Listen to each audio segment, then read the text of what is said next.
Hi tears, marriage ஆனதுக்கப்புறம் ஒரு first birthday தான் இது. காலைல எழுந்திரிச்சோன்னே இவங்க வந்து பூ பூத்திருக்கு போய் பாருன்னு சொன்னாங்க. அதை பார்த்துட்டு அதுக்கப்புறம் டீ போடுறதுக்காக போயிட்டேன். நைட்டே வந்து அம்மாவும் அத்தாவும் வந்துட்டு எனக்கு விஷ் பண்ணிவிட்டு சாக்லேட்லாம் வாங்கி கொடுத்துட்டு தான் போனாங்க. அதுக்கப்புறம் டீ எல்லாம் குடிச்சிட்டு ஃப்ரெஷ் ஆகிட்டு இந்த ட்ரெஸ் தான் போட்டிருந்தேன். இந்த டிஷர்ட் வந்து ரொம்ப க்யூட்டாக இருக்கும். அதுக்கப்புறம் எனக்கு லேஸு சிப்ஸ் எல்லாம் அதெல்லாம் ரொம்ப பிடிக்குமா, அது பெங்கால் இந்த ஃப்ளேவர் ரொம்ப பிடிக்கும். எனக்காக வாங்கிட்டு வந்து வச்சுருந்தாங்களா, அதையும் சாப்பிட்டுட்டு இந்த க்யூட்டான ஃப்ளவரையும் எடுத்துகிட்டு அம்மாட்ட கிளம்பிட்டேன். அம்மா வந்து இன்றைக்கி சாப்பிட்றதுக்கு கூப்பிட்ருந்தாங்க. சரின்னு சொல்லிட்டு அங்கே தான் போயிருந்தோம்.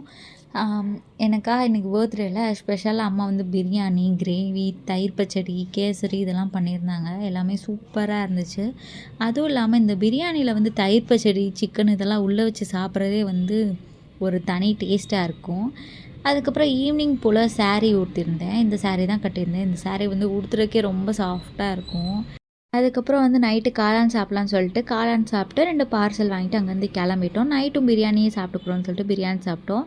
அதுக்கப்புறம் கேக் கட்டிங்லாம் முடிச்சுட்டு அங்கேருந்து அப்படியே கிளம்பிட்டோம். நாங்கள் அவ்வளோவா கேக்லாம் கட் பண்ண மாட்டோம். இந்த வீடியோ பிடிச்சிருக்குன்னு நினைக்கிறேன். நெக்ஸ்ட் ஒரு சூப்பரான வீடியோவில் பார்க்கலாம். பாய்.